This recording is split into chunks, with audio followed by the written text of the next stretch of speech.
Sta piovendo un pochino, però alla fine questa pioggerellina non ci fermerà assolutamente.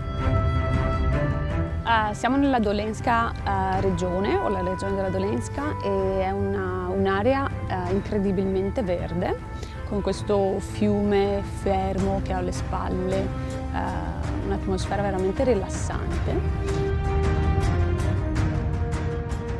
Novo Mesto, la città che vedete alle mie spalle, era una città medievale protetta da 3 lati dal fiume.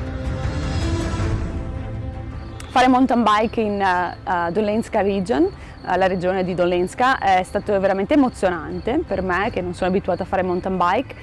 Ho imparato 2 o 3 trucchetti e sicuramente lo rifarò. Il cibo in questa regione è assolutamente favoloso, ma una menzione speciale va ai vini di questa regione, che sono assolutamente straordinari.